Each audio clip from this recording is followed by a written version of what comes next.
Oui, surtout par rapport à notre première mi-temps, qui était intéressante dans le jeu, dans pas mal de choses, mais alors défensivement, c'était assez catastrophique.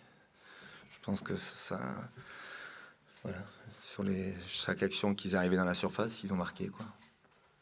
Donc à un moment, c'est beau de bien jouer, c'est beau de fait d'avoir du ballon, mais en premier, il faut être défenseur, il faut envoyer du lourd. Et eux, en première mi-temps, ils ont mis leur corps, ils ont taclé, ils ont sauvé des ballons, ils ont sorti des ballons en tant que défenseur, voilà.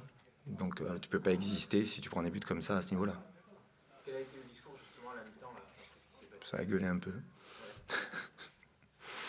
Je voulais pas m'énerver, mais au moment voilà, qu'il fallait, voilà, qu'il y avait 2-0, que c'était possible de revenir, mais que pour ça, il fallait mettre plus, et puis surtout, il fallait être plus dans les duels défensivement, être beaucoup plus costaud et beaucoup moins naïf.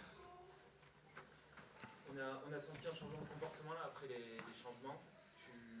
Même un petit peu déjà dès le début de seconde période, tu confirmes ouais, que les entrants ont Oui, apporté. mais bon, après, on a un bon banc, les entrants, on le sait que quand ils rentrent, si tout le monde est dans la solidarité, dans l'envie de vouloir se battre ensemble, j'ai aucun problème là-dessus. C'est un choix personnel, c'est un choix de coach au départ de ne pas les faire rentrer. Pourtant, j'avais 3 joueurs qui étaient au premier match qui jouaient, 2 qui revenaient de blessure, mais après, je sais que les rentrants, si tout le monde fait le job, ils apportent un plus, donc ça, c'était important. Mais voilà, après, il faut arrêter de faire des cadeaux et l'adversaire est bon et de donner des buts. Après, le joueur joue très bien le coup, mais bon, on peut pas défendre comme ça, quoi. Est-ce que c'est rassurant d'avoir réussi à se rebeller comme ça et d'être revenu Oui, bah déjà, voilà, dans l'état d'esprit, de manière en deuxième mi-temps, c'était pas du tout le même dans l'impact, dans l'engagement, même en continuant à jouer dans ce qu'il voulait faire. Mais oui, ça pouvait pas être pire, quoi. Il y a ce but aussi du 2-1 de Giovanni qui est exceptionnel. C'est ce but qui vous permet de vous remettre dedans, qui est le détonateur. Oui, écoutez, il a mis le même à l'entraînement. Je sais que Joe a une super frappe. Il a mis exactement le même hier à l'entraînement. Donc on sait quand il arrive entre les 16 et les 25 mètres, il a une qualité de frappe, d'armer très très vite et de frapper. Donc il l'a fait, c'est bien. Il l'a réussi ce coup-ci. Mais voilà, c'était son premier match. Il a tenu 75 minutes et c'est bien pour lui après avoir pu de jouer un an sans débuter un match. T'as aimé sa prestation? Ouais. Ouais, j'ai beaucoup aimé sa prestation, j'ai aimé son jeu. Après, c'est lui qui demande à sortir parce que bon, il m'a dit, va faire des allers-retours, coach, moi je peux plus et je sers plus à rien, quoi. Donc c'est aussi bien de dire quand il faut faire rentrer un de ses partenaires qui est sur le banc et qui sait qu'il va apporter plus que lui. Donc ça c'est voilà, ça c'est de la solidarité, c'est une équipe. On l'a vu assez sobre, assez juste au milieu, assez combatif aussi. C'est des qualités là qui sont importantes. Bah, écoutez, c'est son jeu.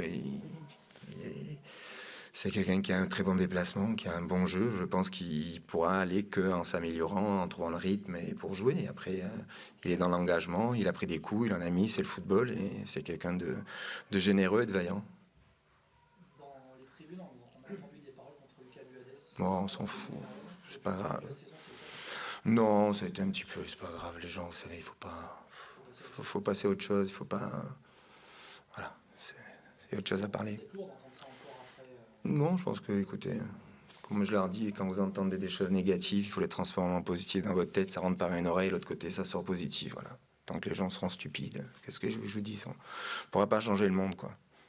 Donc, il faut faire avec. C'est pas grave. C'est aléatoire. En sortant un peu du match là, de ce soir, où il y a une trêve qui commence, quel bilan tu fais après un mois de compétition?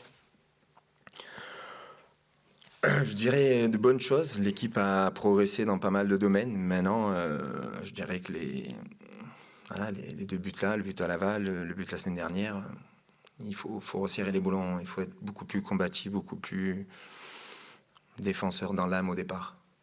C'est ce qui nous manque de temps en temps. On a de très bons joueurs et de temps en temps, il faut aussi qu'ils se transforment en gros guerriers, quoi. Qui pensent à ça. On a vu aussi les problèmes de finition et enfin, de réalisme. Où vous avez du mal à sanctionner vos bonnes périodes.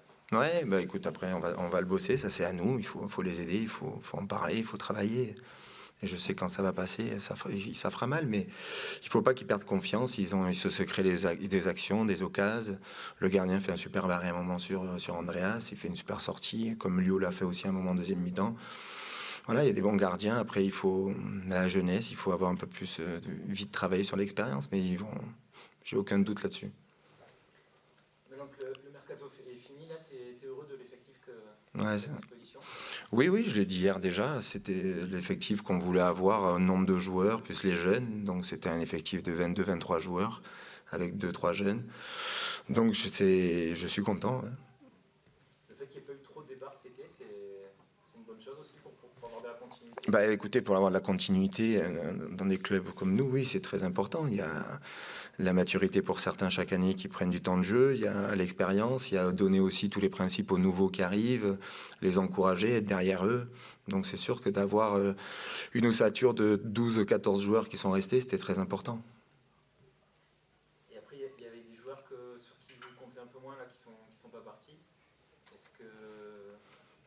Est-ce que voilà, la difficulté maintenant, ça va être peut-être de les gérer, de gérer la frustration de... Non, mais écoutez, après, c'est leur métier, hein. C'est comme ça. Après, c'est leur métier. Puis le football, ça va vite des fois. Donc, on ne sait jamais ce qui peut arriver. Vous savez, j'éliminerai jamais un joueur. Je les ai pas éliminés avant non plus. Je fais pas de loft. Je les garde. Je bosse avec eux. Je travaille. Je les engueule autant que tout le monde. Et puis après, on ne sait jamais ce qui peut arriver. Et on peut avoir des belles surprises. Mais par contre, c'est sûr que mentalement, c'est pas évident pour eux. Donc, il faut les aider. Il faut pas les enfoncer, quoi. Et dernière question, le programme de la trêve, Le programme de la trêve. est-ce que vous avez déjà des jours de repos là Oui, là, jusqu'à mardi après-midi. D'accord. Jusqu'à mardi après-midi. Et puis on n'a pas de match amicaux parce que Toulouse et Montpellier ne pouvaient pas. Des internationaux, ils en avaient trop. Ok. D'accord. Ben, merci. Ouais. Merci à vous, messieurs. Passez une bonne soirée.